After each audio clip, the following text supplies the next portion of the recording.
Hello everyone, I am Samir Kole, I am assistant professor. So welcome to my YouTube channel. Today we will see architecture about computer system, and in second we will see about the 8051 microcontroller block diagram.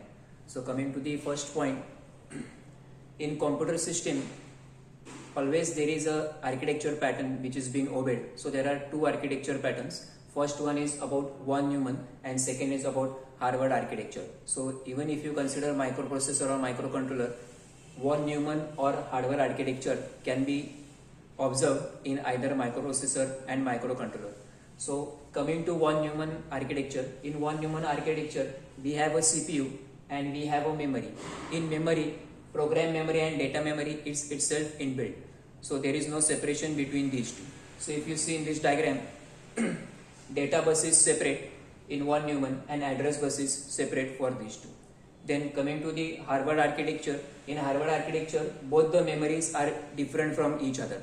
So you get both different buses for both the memories. In data memory, data bus is different. This data bus is bidirectional and here you have the address bus. Similarly in program memory data bus is not bidirectional and address bus is also given. So if you look the difference between these two diagrams, in Harvard architecture data memory and program memory blocks are totally separated from each other, while in von Neumann program memory and data memory itself they contain in one block. So this is the main basic difference which is considered in the Harvard architecture and von Neumann architecture.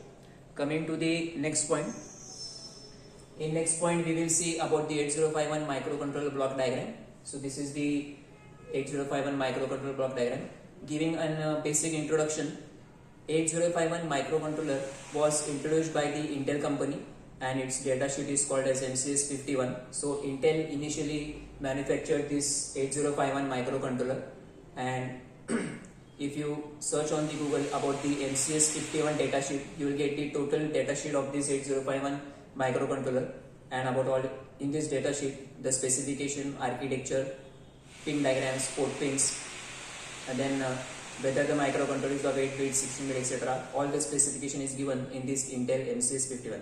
So likewise, as I told that 8051 initially was manufactured by Intel company. Likewise, there are some other companies also who manufactured microcontrollers like Philips, then Dallas Semiconductor, Texas Instruments, etc., etc.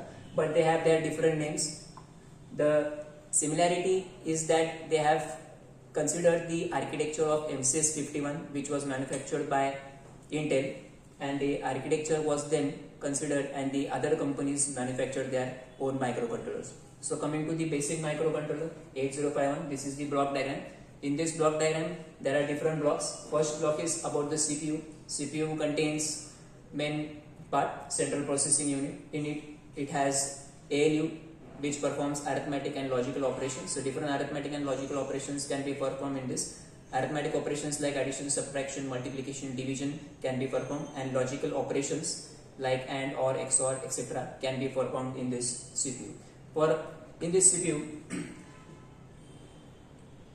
different next block can be considered as an oscillator. So oscillator is an important block which is connected to the CPU, and whatever CPU executes the instructions, those execution of the instructions is given by the oscillator. So oscillator, what it does, it executes the instruction. So it gives you the clock cycles which is required by the CPU to execute the single bit, multiple bit and byte types of instructions. So oscillator is an important block in which the CPU can run different types of instructions. So in this oscillator block we have an crystal oscillator which is connected to this oscillator block. This crystal oscillator is connected externally. Crystal oscillator can be of 12 MHz or it can also be of 11.0592 MHz. Depending on the use of this crystal oscillator, your execution of cycle in per bit seconds can be considered. So if you consider 12 MHz of crystal oscillator, it approximately takes 1 microsecond of time to execute a single instruction. And if you consider the crystal oscillator as 11.0592, then it takes approximately 1.085 microseconds to execute a single instruction. Coming on the top side, there is an interrupt control which is connected to the CPU. Now this interrupt control block executes the different types of interrupts which can be available externally and internally from the point to the microcontroller. So in all there are 6 types of interrupts. One is serial interrupt, there are 2 timer interrupts, timer 0 and timer 1. There are 2 external interrupts like interrupt 0 and interrupt 1, and one is an reset interrupt. Reset interrupt is such that whenever you reset the microcontroller, it automatically starts its execution from the starting address location. So that's a common interrupt, so that is not taken in this part. Remaining, if you see, so this is the serial interrupt. Then there are 2 timer interrupts, that is timer 0 and timer 1, and other 2 external interrupts, those are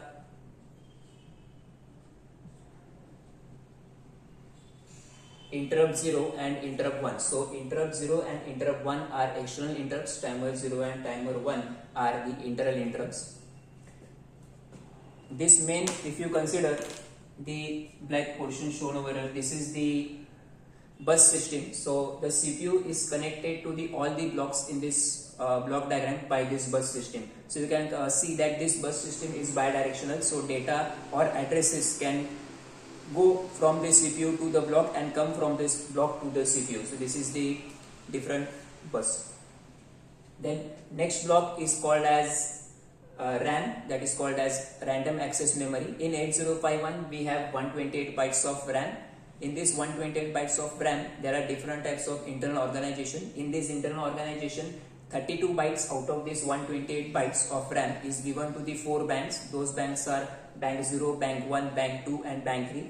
By default, bank 0 is selected always by the microcontroller upon the startup, and the default address of stack pointer, which is 07, is always selected by the microcontroller. So stack pointer is used to push the data and pop the data from the stack which is used in this memory, so internal organization memory, for that purpose. Then out of that 128 bytes, 32 bytes which I told are given to the 4 different banks. Then after 32 bytes we have a bit addressable area, that is of 16 bytes. This bit addressable area is bit addressable, means you can address this area in single bit also, so that is bit addressable area. And last is called as general purpose RAM. General purpose RAM is given to the user, so user can use this whole general purpose RAM for temporary storage of data or any pushing or popping of data by using the stack. So general purpose RAM is also used out of this 128 bytes, that is approximately 80 bytes of this.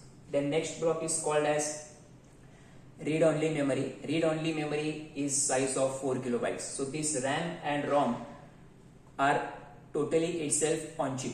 On chip means RAM is on chip on the microcontroller, ROM is also given on chip on this microcontroller. The next block is called as timer and counter. Timer is used to give the some types of timer instructions, and counter is used for simply to say that count any external events. So here we have 2 types of timers, timer 0 and timer 1.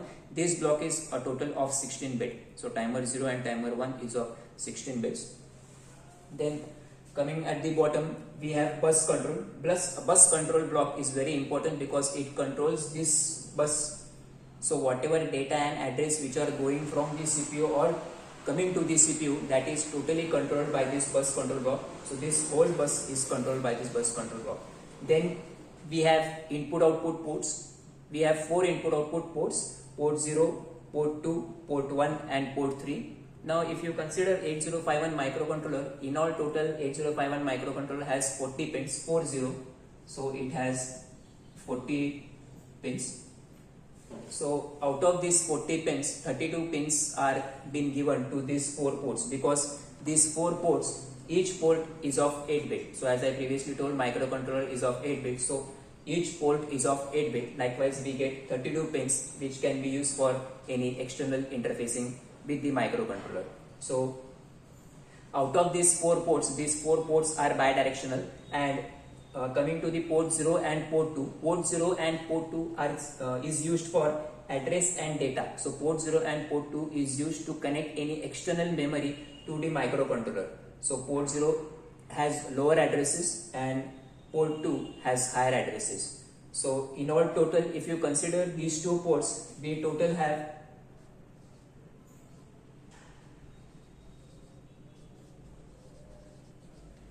So total we have 16 address lines, because as I told, port 0 is of 8 bit, port 2 is also of 8 bits. So 8 plus 8 we get 16. So there are 16 address lines. So a maximum of we getting here 16 address lines. So if you consider 16 address lines, means when you consider 2 raised to 16, so approximately you can interface 64 kilobytes of an external memory to this microcontroller. So 2 raised to 16 is 64 kilobytes. So maximum of 64 kilobytes of an external memory can be interfaced by using these two ports, port 0 and port 2. While interfacing an external memory, data is always taken by the port 0. So port 0 and port 2 are having an dual function facility. So it can be used for an input output purpose also, and it can be used for an external memory also. Similarly, P1 and P3 are also of 8 bit over here.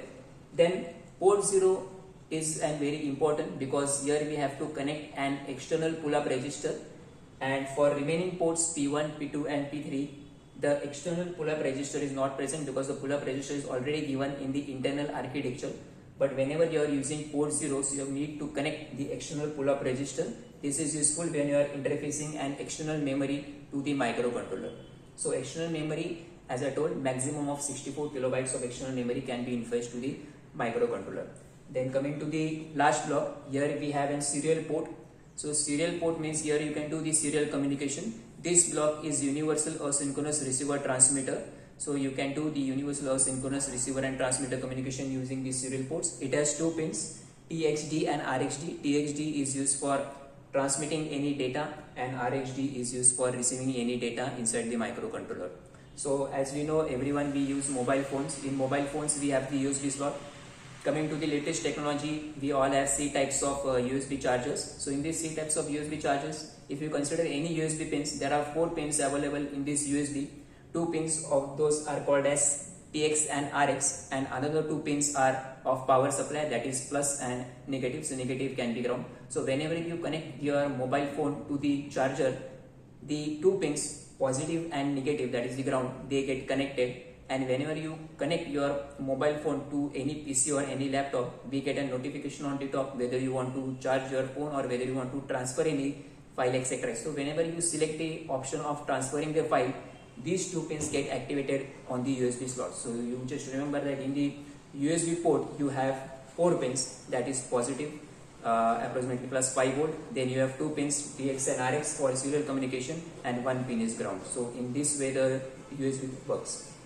So I hope that you must have understood about the basic architecture which is used in the computer system. So I'll just repeat in a quick format. One is von Neumann and another is Harvard architecture. In von Neumann, I told that in this one single memory block, both program memory and data memory are contained. So you only have data bus and address bus. There is no separate buses for each blocks. Then coming to the Harvard architecture, you have different data memory, you have different block for program memory. So both blocks, as they are different, you have data bus and address bus different for each block. So this is the difference between the von Neumann and Harvard architecture. So thank you so much for watching my channel. I hope you must have understood about the basic 8051 microcontroller and about the architecture. I would like that you definitely subscribe my video and please share the video. Thank you so much.